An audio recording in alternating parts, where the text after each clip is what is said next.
ஞானானந்தமயம் தேவம் நிர்மலஸ்படிகாகிருதியும் ஆதாரம் சர்வ வித்யானாம் ஹயக்ரீவம் உபாஸ்மகே. அக்ஷரா அண்ணாமலை யூடியூப் சேனல் நேயர்களுக்கு அஸ்ட்ரோ கேஎஸ் ஐயங்காரின் பணிவான நமஸ்காரங்கள். விஸ்வாவசு வருஷம் கார்த்திகை மாதம் மாத பலன் 17/11/2025 15/12/2025 வரலும் உண்டான காலகட்டத்தை விஸ்வாவசு வருஷம் கார்த்திகை மாதம்னு சொல்கிறோம்.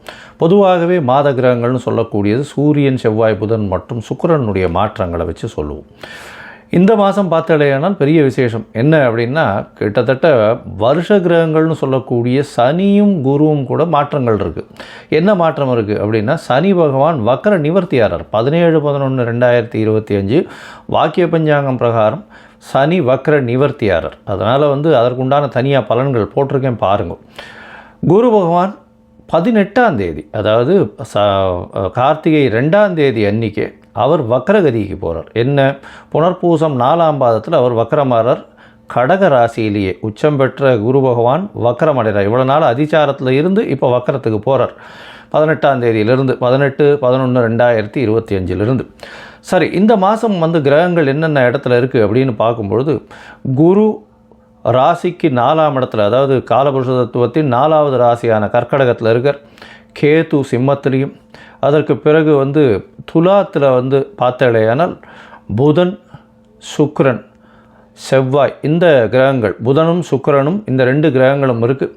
சூரியனும் செவ்வாயும் விருச்சிகத்தில் இருக்குது. ராகுவும் சனியும், வக்கர நிவர்த்தியான சனியும் கும்பத்தில் இருக்குது. இது கிரகச்சாரத்தினுடைய நிலைமை.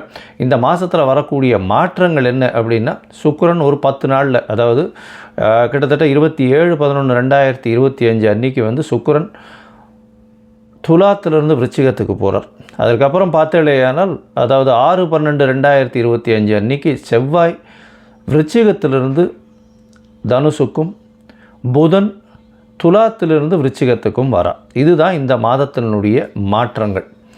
சரி, இந்த மாதத்தில் பார்த்தாலேயானால் என்னென்ன விஷயங்கள் வருது அப்படின்னு பார்க்கும்போது, அதாவது விசேஷங்கள் வருது அப்படின்னு பார்க்கும்பொழுது, முடவன் முழுக்கு அப்படின்னு சொல்லுவாள். ஏன்னா ஐப்பசி மாதம்ன்றது துலா மாதம் ஸ்நானம் பண்ணுறதுக்கு ஒரு முடவன் காவேரி கரையை நோக்கி வரும்பொழுது ஐப்பசி மாதம் முடிஞ்சிருத்தும். அதனால் அடுத்த நாள் கார்த்திகை 1ஆம் தேதி அன்றைக்கி அவன் காவேரியில் குளிக்கிறதாகவும் அவனுக்கு பெருமாள் இது பண்ணார் அப்படின்றது முடவன் முழுக்கு அப்படின்றது கார்த்திகை 1ஆம் தேதி அன்றைக்கி ரொம்ப விசேஷமான காலம். அன்றைக்கி காவேரியில் குளித்தாலும் துலா ஸ்நானத்துக்கு உண்டான எல்லா விதமான விஷயங்களும், எல்லா விதமான பலன்களும் கிடைக்கும்.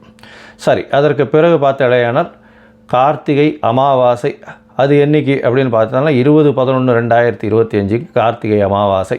24/11/2025 அன்றைக்கி வாஸ்து கண் விழிக்கும் நாள். மிகவும் ஏற்றமான காலம். புதுசாக வீடு மன பூஜை போடுறது, அடிக்கால் இது பண்ணுறது. அதாவது 24/11/2025 அன்றைக்கி காலை 10:14 11:44 வரலும் 1.5 மணி நேரம். இந்த காலகட்டத்தில் அதாவது வாஸ்து புருஷன் கண் விழிக்கிறார், காலை கடன்களை முடிக்கிறார், ஸ்நானம் செய்கிறார், பூஜை புனஸ்காரங்கள் செய்கிறார். அதற்கு பிறகு அவர் போஜனம் செய்கிறார், தாம்பூலம் தருகிறார். இந்த மாதிரியான 5 வகையாக இந்த 1.5 மணி நேரம் 90 நிமிஷத்தை பிரித்து 18 நிமிஷமாக பிரிக்கிறோம். அதில் போஜனம் செய்யும் நேரமும் தாம்பூலம் தரிக்கும் நேரம் ரொம்பவும் ஏற்றமான நேரம். கடைசி 36 நிமிஷம், அதாவது 11:44ன்னா 11:08 11:34 வரலும் உண்டான காலகட்டத்தில் அடிக்கோல் நடுறது, அது தவிர வீட்டு வாச கால் வைக்கிறது, இந்த மாதிரியான விஷயங்கள் பண்ணுறதும், பெரிய பெரிய ப்ராஜெக்ட்ஸ் ஆரம்பிக்கிறதும் கண்டிப்பாக நிச்சயமான வெற்றியையும் ஏற்றத்தையும், தடங்கள் இல்லாமல், தங்கு தடை இல்லாமல், பைசாக்கு பிரச்சனை இல்லாமல் எல்லா விதமான ஏற்றத்துடனும் கண்டிப்பாக நடந்தேறும்.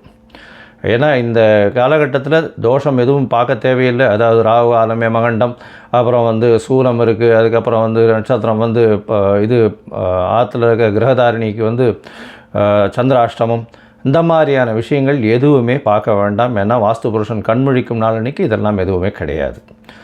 சரி, அதற்கு பிறகு பார்த்தாலேயானால், அதாவது 6/2/12 அன்றைக்கி பார்த்தாலேயானால் உங்களுக்கு பிரதோஷ காலம். இந்த வாட்டி கார்த்திகை மாதத்தில் வரக்கூடிய பிரதோஷம். அதுக்கப்புறம் 3/12/2025 அன்றைக்கி பரணி தீபம்.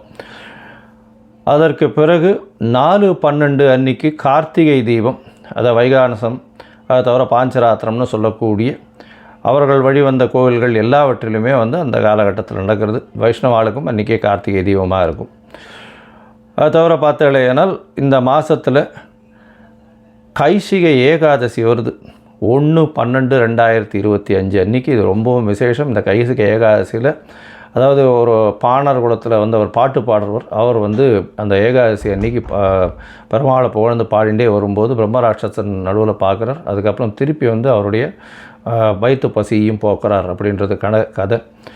இதில் வந்து இந்த ஏகாதசிக்கு விரதம் இருப்பார்களே ஆனால் அவர்கள் எல்லா ஏகாதசிக்கும் விரதம் இருந்த பலன்களை பெறுவார்கள் அப்படின்றதும் சொல்லப்படுகிறது. அந்த பாணர் குலத்தில் இருக்கவர் வந்து அந்த பாட்டு பாடுறவர் அவர். அதனால் வந்து இன்றைக்கும் ஸ்ரீரங்கத்தில் வந்து இந்த கைசிகை ஏகாதசி பாட்டு பாடுறது அதெல்லாம் வந்து நடக்கும். இது ஒரு ரொம்ப விசேஷமான காலம். வைகுண்ட ஏகாதசிக்கு முந்தின ஏகாதசி இது. அதனால் கைசிகை ஏகாதசி ரொம்பவுமே விசேஷம். சரி, இந்த மாதத்தில் வரக்கூடிய மேஷம் முதல் மீனம் வரை இருக்கக்கூடிய பலன்கள் என்ன, இந்த மாதத்தில் வரக்கூடிய பலன்கள், உங்களுக்கு வரக்கூடிய சந்திராஷ்டம நாட்கள் என்னென்ன அப்படின்றத ஒன்றா வருஷப்படுத்தி பார்க்கலாம். அதற்கு முன்னாடி நீங்கள் என்கிட்ட வந்து அஸ்ட்ராலாஜிக்கல் கன்சல்ட் எடுத்துக்கணும்னு விரும்பினீங்கன்னா உங்களுடைய date, time, place of birth, உங்களுடைய பெயர், தாய் தகப்பனார் பெயர் வரலாம் அனுப்பி வைங்கோ. என்னுடைய கட்டணம் என்னென்னு சொல்கிறேன், அதை அனுப்பிச்சிட்டு அதனுடைய ஸ்க்ரீன்ஷாட் யூடிஆர் நம்பர் எனக்கு ஷேர் பண்ணுங்க. உங்களுடைய ஜாதகத்தை போட்டுட்டு அதுக்கப்புறம் வந்து உங்களுடைய ஜாதகத்தில் சந்தி இருக்கான்றது எல்லாத்தையும் பார்த்துட்டு அதற்கு பிறகு உங்களோட டிஸ்கஸ் பண்ணுறதுக்கு டைம் கொடுக்குறேன். சந்தி அப்படின்றது பார்த்தோம்னா நட்சத்திர பாத சந்தி, லக்ன சந்தி, இந்த மாதிரி இப்போது இந்த டயத்தில் பிறந்து 3ஆம் பாதமா 4ஆம் பாதமா இந்த மாதிரியான பிரச்சனைகள் இருக்கும். எனக்கு தெரிஞ்ச நிறைய பேர் வந்து மிருகசீரிஷம் 2ஆம் பாதம்னு நினச்சின்னு இருப்பா. ஆனால் 3ஆம் பாதத்தில் இருப்பா, மிதுன ராசியில் இருப்பா, ரிஷப ராசியில் 2ஆம் பாதம் இருக்கும். இவாளுக்கு வந்து பார்த்தேன்னா 40-50 வயசு கூட ஆயிருக்கும். இப்போ நடக்கக்கூடிய தசை நல்லபடியாக இருக்கா, நல்லபடியாக இருக்குதுன்னு இவள் நினச்சின்னு இருப்பா. ஆனால் அவளுக்கு நடக்கக்கூடிய தசை நல்லபடியாக இருக்காது. இது வந்து பார்த்தேன்னா கிருத்திகை 1ஆம் பாதம் 2ஆம் பாதத்தினுடைய இதுவும் மாறும். அது மாதிரி ரிஷபத்துக்கும் மேஷத்துக்கும் ஒரு ராசிக்கும் ஒரு பாதத்துக்கும் மாறக்கூடிய விஷயம். அதனால் பாதத்தை பொறுத்து தான் வந்து உங்களுடைய லக்னபாவம், உங்களுடைய சந்திரன் நிற்கக்கூடிய இடம், அதை தவிர உங்களுக்கு நடக்கக்கூடிய தசாபுக்தி, அந்தரம், சூக்ஷ்மம் இதெல்லாம் வந்து நடக்கக்கூடிய பலன்களை கொடுக்கும். கோச்சார பலன்கள் ஒரு 25% உங்களுடைய வாழ்வில் நடந்தாலும் 75% உங்களுடைய தசாபுக்தி, அந்தரம், சூக்ஷ்மம் மட்டும்தான் நடக்கும். சரி, இப்போது ஒரு ராசியாக மேஷம் முதல் மீனம் வரை இந்த விஸ்வாவசு வருஷம் கார்த்திகை மாதம் எப்படி இருக்குது அப்படின்றத பார்க்கலாம். சிம்மம், மகம், பூரம், உத்திரம் இந்த 3 நட்சத்திரம் 9 பாதங்களை கொண்ட ராசி. ராசியின் அதிபதினு சொல்லக்கூடியவர் சூரியன். உங்களுடைய ராசிக்கு பார்த்தலையானால் 4ஆம் இடத்துல சூரியனும் செவ்வாயும் இருக்கா. பொதுவாகவே மாத கிரகம் அப்படின்னு சொல்லக்கூடியது சூரியன், செவ்வாய், புதன் மற்றும் சுக்கிரன்.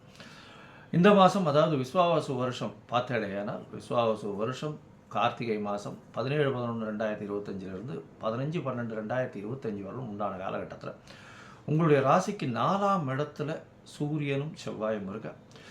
சூரியன் 4ஆம் இடத்துல இருக்கிறது ரொம்பவுமே விசேஷம். ஏன்னா கேந்திரம் பெற்று இருக்கிறது. கேந்திரத்தில் அசுபர்களும் கோணத்தில் சுவர்களும் இருக்கிறது ரொம்ப பெரிய ஏற்றத்தை கொடுக்கக்கூடியதுன்னு ஜோதிட சாஸ்திரம் சொல்கிறது. இப்போ பார்த்தோன்னா உங்களுடைய ராசிக்கு 4ஆம் இடத்துல 2 அசுப கிரகங்கள் சூரியனும் செவ்வாயும் 2 பேரும் இருக்காங்க. இதில் பெரிய விஷயம் என்னென்னா செவ்வாய் உங்களுடைய யோகக்காரகன், அதாவது 4-9க்கு உண்டானவர், ஒரு பெரிய யோகஸ்தான அதிபதிகள்.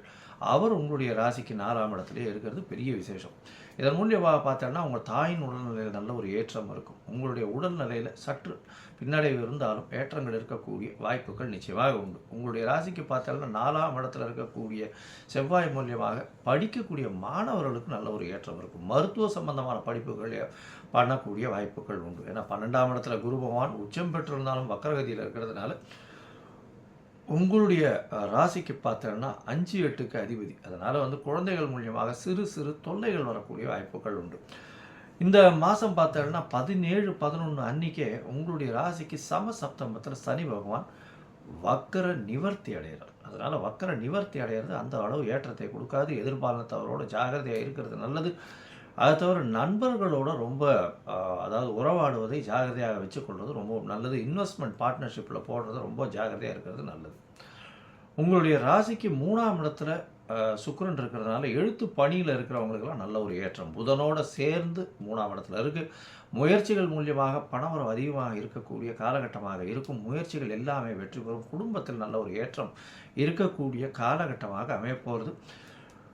இந்த காலகட்டத்தில் பார்த்தீங்கன்னா அதாவது 3ஆம் இடத்துல இருக்கக்கூடிய சுக்கிர பகவான் 4ஆம் இடத்துல திக்பலம் பெறுறார். அதாவது எப்போ அப்படின்னா 27/11/2025 அவர் 4ஆம் இடத்துக்கு போகிறார். 4ஆம் இடத்துல இருக்கும்பொழுது 3 கிரகங்கள் சூரியன், செவ்வாய் மற்றும் சுக்கிரன் 3 கிரகங்கள் இருக்கக்கூடிய காலகட்டம். குருவாரையும் பார்க்கப்படுறது. 4ஆம் இடம் வந்து ரொம்பவும் என்ன சொல்கிறது, ரொம்ப ஸ்ட்ராங்காக இருக்கக்கூடிய பாசிபிலிட்டி அதிகம். இதன் மூலியமாக பார்த்தாலும் தாயின் உடல்நிலையில் நல்ல ஒரு ஏற்றம் இருக்கக்கூடிய வாய்ப்புகள் உண்டு. படிக்கக்கூடிய மாணவர்களுக்கு பெரிய ஏற்றம். வெளிநாடு வெளியூர் போகக்கூடிய பாக்கியங்கள் உண்டு. பணவரவிற்கு பஞ்சம் இருக்காது. பணவரவு நல்லபடியாகவே இருக்கும். 4ஆம் இடத்திலிருந்து செவ்வாயும் வந்து அதாவது 6/12/2025 அன்னைக்கு 5ஆம் இடம் போகிறார். இது ஒரு நல்ல ஒரு ஏற்றமான விஷயம். 5ஆம் இடம் போகும்போது குழந்தைகள் மூலியமாக பெருமை வரக்கூடிய வாய்ப்புகள் நிச்சயமாக இருக்கும். உங்களுடைய ராசிக்கு 3ஆம் இடத்தில் இருக்கக்கூடிய புதனும் 4ஆம் இடம் போகிறார். சுக்கிரன், புதன் மற்றும் சூரியனுடைய காம்பினேஷன் 4ஆவது இடத்துல இருக்கிறது ரொம்பவும் ஏற்றத்தை கொடுக்கும். எகைன் 4ஆம் இடம் வந்து நல்ல மிகவும் அதாவது வலிமை பெற்று போகக்கூடிய காலகட்டமாக அமைப்போகிறது. இதன் மூலியமாக எழுத்து பணியில் இருக்கிறவங்க, அரசாங்க உத்தியோகத்தில் இருக்கிறவங்க, அரசின் மூலியமாக மானியம் பெற்று அதன் மூலியமாக பண்ணுறவங்க, இவங்களுக்கெல்லாம் பெரிய ஏற்றம் கிடைக்கக்கூடிய காலகட்டம். மொத்தத்தில் பார்க்கும்போது சிம்மராசிக்காரர்களுக்கு ஏற்றமான காலம். இருப்பினும் உடல்நிலையில் சற்று பின்னடைவு ஏற்படக்கூடிய வாய்ப்புகள் உண்டு. வெளிநாடு பயணம் இருக்கக்கூடிய பாக்கியம் நிச்சயமாக உண்டு. உங்களுடைய ராசியிலே கேத்து இருக்கிறதுனாலையும் சமசப்தமத்தில் சனி பகவானின் பார்வை வக்கர நிவர்த்தி அடைஞ்சு பார்க்கறதுனால உடல் நலத்தில் பிரச்சனைகள் நிச்சயமாக வரும். குடும்பத்தில் நல்ல ஒரு ஏற்றம் இருக்கும். பணவரவிற்கு பஞ்சம் இருக்காது. முயற்சிகள் எல்லாமே வெற்றி பெறக்கூடிய வாய்ப்புகள் உண்டு. உங்களுடைய படிப்பில் நல்ல ஒரு முன்னேற்றம் இருக்கக்கூடிய காலகட்டமாக இருக்கும். வெளியூர் வெளிமாநிலம் சென்று படிக்கக்கூடிய பாக்கியங்கள் வரக்கூடிய வாய்ப்புகள் நிச்சயமாக உண்டு.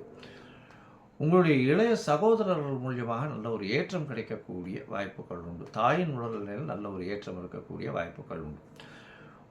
புதிய முயற்சிகள் பார்ட்னர்ஷிப்பில் வந்து கொஞ்சம் ஜாகிரதையாக இருக்கிறது, இன்வெஸ்ட்மெண்ட்லலாம் ஜாகிரதையாக இருக்கிறது ரொம்பவுமே நல்லது. ஏன்னா இன்வெஸ்ட்மெண்ட்டில் வந்து போட்டிங்கன்னா இந்த காலகட்டத்தில் பிரச்சனை வரும். தேவையில்லாத பழக்க வழக்கங்கள் வச்சுக்க வேண்டாம்.